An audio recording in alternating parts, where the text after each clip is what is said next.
Hello friends, welcome to channel. இன்னைக்கு ஒரு ரெண்டு விஷயத்த ஓப்பன் டு டாக்காக பேச போகிறோம். ரெண்டாவது விஷயம் என்னன்னு பார்த்தீங்கன்னா, ரீசெண்டாக வந்து பரிதாபங்களோட போதை பாவங்கள் பார்த்தோம். நிறைய பேர் பார்த்தோம், நல்லா என்ஜாய் பண்ணோம். ஒரு என்டர்டைன்மெண்ட் தாண்டி நிறைய சிந்திக்கிற மாதிரி விஷயமா இருந்துச்சு. சொசைட்டிக்கு நல்ல ஒரு கருத்து சொல்கிற மாதிரி இருந்துச்சு. அது என்னங்கிறத செகண்ட் பார்ட்டில் பார்ப்போம். ஃபர்ஸ்ட்டுக்கும் செகண்டுக்கும் பார்த்தீங்கன்னா ஒரு சிமிலாரிட்டி இருக்கும். முதல் விஷயம் என்னென்னா, இந்த ஆன்லைனில் இப்போ டிஜிட்டல் அரெஸ்ட்னு சொல்லி ஆன்லைனில் ஃப்ரீடம் ஆஃப் ஸ்பீச் தாண்டி ஒரு ஆன்லைன்லேயே ஒரு தப்பான கருத்து சொன்னாலோ ஒரு ஸ்ட்ரீம் லைன் கொண்டு வர மாதிரி ட்ரை பண்ணுறதுக்காக ரீசெண்டாக நம்ம எல்லாத்துக்குமே தெரிஞ்சிருக்கும், நிறைய பேர் தெரிஞ்சிருக்கும். சவுக்கு சங்கர் அவர்கள் பார்த்தீங்கன்னா May 4th ஒரு 2 weeks முன்னாடி அரெஸ்ட் பண்ணாங்க. வீடியோவில் பார்த்தீங்கன்னா பெண் காவலர்களை பற்றி தப்பாக பேசுன்னு சொல்லி ஃபர்ஸ்ட் அரெஸ்ட்டாக பண்ணாங்க. இப்போ ஒரு நிறைய கேஸ் அவர் மேலே போட்டிருக்காங்க. குண்டாஸ் கூட போடுறதா சொல்லியிருக்காங்க. இப்போ நம்ம எடுத்துக்கிறது என்னென்னா, சோசியல் மீடியாவில் மெயின் யூடியூப்ல இருக்கட்டும், நம்ம ஒரு ஃப்ரெண்ட்ஸ் கூட ஒரு மாதிரி பேசினாலும் சரி, ஒரு மீடியாவில் ஒரு வீடியோவில் ஒருத்தருக்கு மரியாதையாக தான் பேசுவோம். அது வந்து ஒரு காமனான திங். எவ்வளோ ஒரு முதல்வராக இருக்கட்டும், பிரதமராக இருக்கட்டும், யாரை பற்றி பேசுறதா இருக்கட்டும், பர்சனல் அட்டாக், அவங்களோட பர்சனலை பற்றி பேசாமல், பொது வெளியில் யார்கிட்டையும் தரம் தாழ்ந்து பேசாமல் அப்படி தான் விமர்சனம் பண்ணணும். நார்மலாக வந்து ஒரு கிரிக்கெட் பிளேயரே பார்த்தீங்கன்னா வந்து நம்ம ஃப்ரெண்ட்ஸ் கூட பேசிக்கும் போது அமைவன் சொன்னாலுமே ஒரு வீடியோவிலும் பேசும்போது அவர் இவரும் மரியாதையாக அவங்களுக்கான மரியாதையை கொடுப்போம். இது ரொம்ப பேசிக்கான தெரிஞ்சது தான். இதை வந்து ஒரு சில பேர் இல்லை, நிறைய பேர் வந்து மீறுறாங்க. ரொம்ப தரம் தாழ்ந்து பேசுறதா இருக்கட்டும், நெகட்டிவாக பேசுறதா இருக்கட்டும், தனிப்பட்ட முறையில் அட்டாக் பண்ணுறதா இருக்கட்டும், இழிவாக பேசுறதா இருக்கட்டும், இந்த மாதிரி நடந்துகிட்டே தான் இருக்குது. இது ஒரு கட்டுப்பாடு கொண்டு வரணுங்கிறது நிறைய பேர்த்தோட எண்ணமாக இருந்திருக்கு. முக்கியமாக அப்படி கொண்டு வந்தால் ஒரு பெட்டர் வந்து ஒரு சோசியல் மீடியா உருவாகும். நிறைய பேர் வந்து பார்க்குற குழந்தைங்களா இருக்கும், நிறைய பேர் பார்க்குறவங்களுக்கு வந்து நல்ல விஷயம் போய் சேரும். அந்த கருத்தில் வந்து எல்லாருமே உடன்படுறோம். பட் இந்த ஒரு சின்ன விஷயத்துக்கு வந்து அரெஸ்ட்டு, இது வந்து ஃபுல்லாக தப்புன்னு ஒரு சைடு சொல்கிறவங்களா இருக்கட்டும், இன்னொரு சைடு பார்த்தீங்கன்னா இது ரைட்டுன்னு சொல்கிறாங்க. தப்புன்னு சொல்கிறவங்க என்னன்னு பார்த்தீங்கன்னா, இது கருத்து சுதந்திரத்தை பற்றி தான் இப்போ ரூலிங் பார்ட்டியாக இருக்குது டிஎம்கே ரொம்ப அதிகமாக பேசுனாங்க. அவங்களுக்கு எகென்ஸ்டாக யார் வந்தாலுமே எகென்ஸ்டாக பேசுகிறவங்க அரெஸ்ட் பண்ணுறாங்க அப்படிங்கிறத சொல்கிறாங்க. இன்னொரு சைடு பார்த்தீங்கன்னா இதெல்லாம் ரைட்டு தான், இந்த மாதிரி தப்பாக பேசுகிறவங்க அரெஸ்ட் பண்ணுங்கிற சொல்கிறதா இருக்கட்டும். ஆனால் இந்த மாதிரி இவங்க மட்டும் தான் தப்பாக பேசுகிறாங்கன்னா அதான் ஒரு கேள்வியாக இருக்குது. நம்ம பார்க்குற நிறையா சேனலில் பார்த்தீங்கன்னா இதோட ஓப்பனாக பேர்ட் வேர்ட்ஸ் பேசுறதா இருக்கட்டும், எங்கேயுமே அது ரைட்டுன்னு சொல்லலை.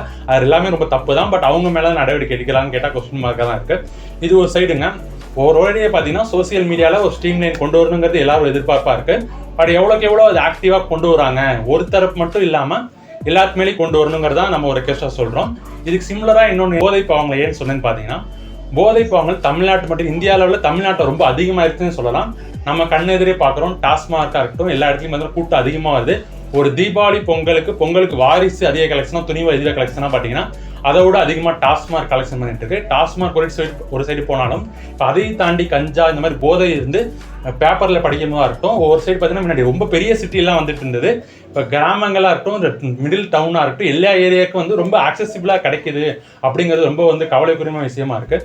இளைஞர்கள் பார்த்தீங்கன்னா ரொம்ப ஸ்கூல் 18 வயசு கீழே இருக்கவங்களும் நிறைய பேர் யூஸ் பண்ணுறாங்க, போய் நின்று வாங்குறாங்க அப்படிங்கிறலாம் பார்க்கும்போது ரொம்ப வருத்தமாக இருக்குது. சொசைட்டி எங்கே போயிட்டு இருக்கு அந்த ஒரு கொஸ்டின் வருது. இதெல்லாம் தடுக்கிற வேண்டியதுக்கு ரொம்ப இப்போ ஆன்லைனில் ஒருத்தங்க மீம் போட்டால் அரெஸ்ட் பண்ணுறதா இருக்கும், அது ரொம்பவே தப்பாக போடக்கூடாதுங்கிறது நம்ம கருத்து. பட் இருந்தாலும் அதை தாண்டி அதுக்கெல்லாம் உடனே வேகமாக ஆக்ஷன் எடுக்கிற இந்த ஒரு சிஸ்டம், இந்த மாதிரி ரியல் டைமில் ரியல் வேர்ல்டில் தப்பு பண்ணுறவங்களா இருக்கட்டும், அதிக இடத்துக்கு இந்த மாதிரி போயிட்டு இருக்கு. இந்த இதை கட்டுப்படுத்த ஏதாவது நடவடிக்கை எடுத்தாங்களான்னு கேட்டால் கொஸ்டின் மார்க்காக இருக்குது. ஆன்லைனில் தெரிஞ்சிருது. ஆன்லைன்லேயே ரொம்ப மோசமாக போயிட்டு இருக்கு. இப்போ தனிப்பட்ட முறையில் ஜிவி பிரகாஷ் அவர்களாக இருக்கட்டும், அவங்க வந்து மியூச்சுவலாக சொன்னதை வந்து நிறைய பேர் தனிப்பட்ட முறையில் பேசுறதா இருக்கட்டும், இப்போ வந்து ஒவ்வொரு தனுஷை பற்றி பேசுறதா இருக்கட்டும், இந்த மாதிரி நிறையா விஷயம் அவங்க தனிப்பட்ட விஷயங்கள் ஒரு திரைப்பிரபலமாக இருந்தாலும் என்ன, அவங்களும் ஒரு மனிதர்லாம் அப்படி ஒரு பொதுவான ஒரு விஷயத்தில் தனிப்பட்ட முறையில் அவங்களோட வாழ்க்கையை பற்றி பேசுறதா இருக்கட்டும், அதெல்லாம் ஒரு சைடு நடந்துட்டு தான் இருக்குது. அது தப்பு தான். பட் அதுக்கு முக்கியத்துவம் கொடுக்குற நம்ம இந்த மாதிரி ரியல் வேர்ல்டில் போதை இறக்கமாக இருக்கட்டும், அவ்வளோ கிரைம் அதிகமாகிட்டே இருக்குது. எல்லாத்துக்குமே தெரிஞ்சிருக்கும். ஒரு கிரைம் வந்து நடக்கிறதுல 90% பார்த்தீங்கன்னா அவங்க வந்து அந்த போதை உட்கொண்டதுக்கு அப்புறம் தான் அவங்க ஒரு தண்ணி அடிச்சதா இருக்கட்டும், ஏதோ ஒரு போதைப் பொருட்களை வந்து எடுத்துக்கிட்டதுக்கு அப்புறம் தான் அந்த கிரைம் பண்ணுறாங்க. இது நடந்துட்டு இருக்கு. நம்ம வந்து இப்போ ஒரு எக்ஸாமுக்கு முன்னாடியே கூட நம்ம நீட்டுக்கு ஒரு வீடியோ போட்டிருப்போம். இந்த மாதிரி யாருமே சூசைட் பண்ணிக்காதீங்க, ஸ்டூடெண்ட்ஸ் பண்ணிக்காதீங்கன்னு சொல்லியிருக்கோம்.